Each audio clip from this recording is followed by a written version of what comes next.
ಆರಂಭದಲ್ಲಿ 100 ಶವಗಳನ್ನು ಹೂತಿಟ್ಟಿದ್ದೇನೆ ಅಂತ ಒಬ್ಬ ಬಂದಾಗ, ಅಫ್ಕೋರ್ಸ್ ಕರ್ನಾಟಕದ ಮಾಧ್ಯಮಗಳು ಮಾತ್ರ ಅಲ್ಲ, ದೇಶದಾದ್ಯಂತ ಎಲ್ಲ ರೀಜನಲ್ ಚಾನಲ್ಗಳಲ್ಲಿ ದೊಡ್ಡ ಪ್ರಮಾಣದಲ್ಲಿ ಈ ಸುದ್ದಿ ಆಯಿತು. ಇಂಟರ್ನ್ಯಾಷನಲ್ ಚಾನಲ್ಗಳ ತನಕ ಹೋಯಿತು. ನೀವು ಅದನ್ನು ಷಡ್ಯಂತ್ರದ ಭಾಗ ಅಂತೀರಿ.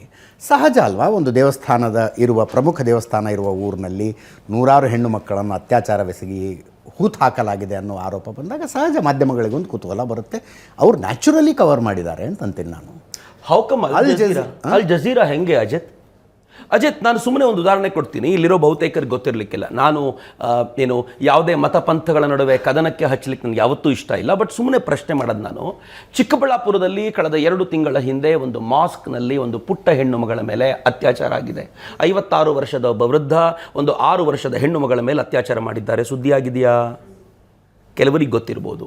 ಬೆಳಗಾವಿಯಲ್ಲಿ 2023ರಲ್ಲಿ ಒಂದು ರೇಪ್ ಆಯಿತು. ಒಂದು ಪುಟ್ಟ ಮಗುವಿನ ಮೇಲೆ, 5 ವರ್ಷದ ಮಗುವಿನ ಮೇಲೆ ಆಕೆಗೆ ಚಾಕ್ಲೇಟ್ ತಿನ್ನಿಸ್ತೀನಿ ಅಂತ ಕರ್ಕೊಂಡೋಗಿದ್ದು ಮಾಸ್ಕ್ನಲ್ಲಾಯಿತು. ಅದನ್ನು ಯಾರೋ ಒಬ್ಬ ಆ್ಯಕ್ಟಿವಿಸ್ಟ್ ಶೇರ್ ಮಾಡಿದ ನಂತರ, ಯೂಟ್ಯೂಬ್ ಅಥವಾ ಅವನ CCTV ಕ್ಯಾಮ್ರಾದ ಫುಟೇಜನ್ನು ಶೇರ್ ಮಾಡಿದ ನಂತರ ಅವನ ವಿರುದ್ಧ ಇದಾಯಿತು, ಚರ್ಚೆ ನಡೀತು, ಯಾರದು ಏನು ಅಂತ.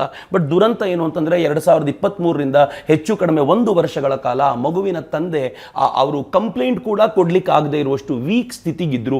ಮಾತನಾಡಿದ್ರ ಯಾರಾದರೂ?